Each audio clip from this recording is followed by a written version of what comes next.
After I went to town meeting, I reached out to Doug and I was talking to him about how things run in town. I didn't grow up here. I don't know how this form of government works. And he called me back and he said, listen, I'd love for you to consider being on the advisory committee. And I thought about it. I researched it. I called him back and I said, I'd be honored to join. Thank you so much for considering me. He thought about it, called me back and said, actually, I'm going to go with someone else. But the second time, there was an opening, he called me up and I got on it. And the same thing with the select board. I was encouraged to run. I was encouraged to run by Brian Barthelmess, and I ran, didn't win. But the second time, I won. And so I think second time's a charm for me. First time last year, we got very close. And the second time, and we're going to do it. I never really understood when someone would say, you know, Mike was saying that he asked everyone this, if you don't win this time, what are you going to do? And he asked me that. And I thought it was the weirdest question. I'm like, what are you talking about? And I'd say, I'll support you in your second run when you don't win the first time. I never understood it, I swear to God. But now I understand it, and I understand it right here, right? All the friends I've made, the people who have been intimately involved in the team, put in the hard work. I look around and I think almost every single person here has helped with the campaign over the last few years in some way or another. And I'm so amazingly honored. I'm so honored to have everyone here. After the last race, I really sat back and I tried to think, you know, how can I help? What can I give back to the community?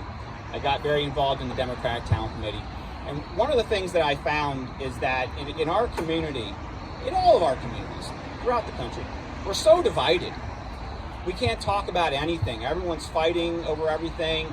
You used to be able to sit around a fire and talk to your friend that you disagreed with. Not anymore. So what I decided is that this race, I'm running for a different reason. Previously, I ran because I thought we could do better up at the State House. We could bring back more funds. We could do better constituent services. But this time, I really believe that we can make a difference. We can make a difference in how we see each other in our community. And I think that starts with community service. I think it starts with everyone here getting in the community and living our values. So not talking to someone and saying, hey, vote for me in a year and I'm going to do this. Or vote for my party and this is what we're going to do. Actually showing what we are going to do. And so that's what this campaign is going to be about. Over the next year, we are going to have community service events at least once a month, if not more. Starting this Saturday, we're going to do a cleanup over at Colby Phillips, like Doug was talking about. I would love if you guys could come out. And so my ask is not to phone bank, it's not to door knock, it's not to donate, even though, please, yes, do all those things. But my main ask is to get involved and help in the community in what we're going to be doing. We are going to be helping people who need help.